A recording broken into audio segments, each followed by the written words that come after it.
Palalagyan ko na nga pala mga kakulit ng lababo itong ang kusina na aking ipinapagawa dito nga sa ating munting bahay kubo. Wow! Ganda na!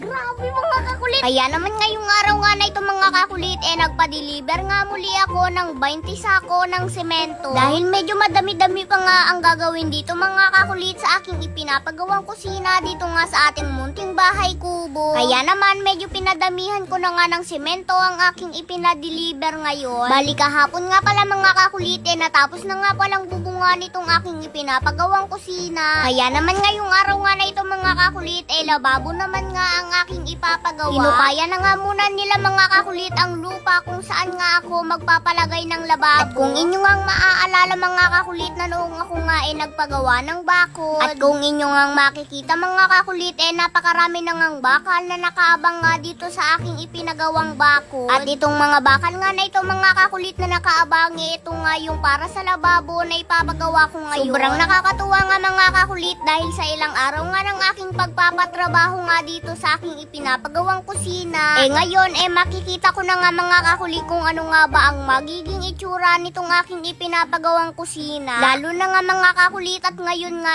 lalagyan na nga ito ng lababo. Bali nang matapos na nga palang hukayan nila mga kakulit ngayon aasintahan na nga pala nila ito. At itong inaasintahan nga nila na ito mga kakulit ito nga yung pagpapatunga ng magiging lababo. At kung inyo nga makikita mga kakulit medyo mahaba nga rin pala itong lababo na ipapagawa ko nga dito. Para kahit marami nga kaming gamit na ilagay dito mga kakulit hindi nga ito magkukulang. Hindi naman kagaya niya mga kakulit na kahit ginawa mo na nga ang lahat para sa kanya ikaw pa rin nga yung nagkukulang. Charot, hindi gayon.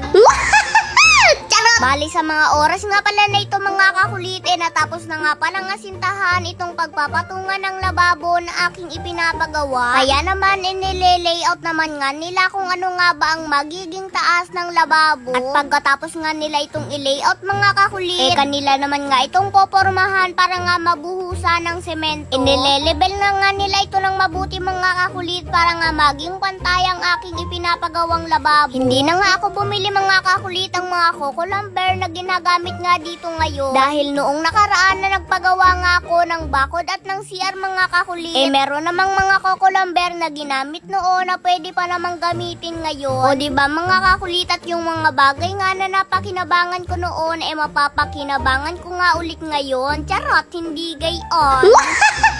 Charot! At sa mga oras nga pala na ito mga kakulit dahil tapos na nga gawain ng forma sa lababo na aking ipinapagawa. Kaya naman nagpabili na nga rin ako mga kakulit ng stainless na lababo. At ngayon naman kanila naman nga itong hinuhulma kung saan nga nila ito ilalagay. Bale nilagay nga pala nila ito mga kakulit dito nga sa tapat ng bintana ng kusina. Wow!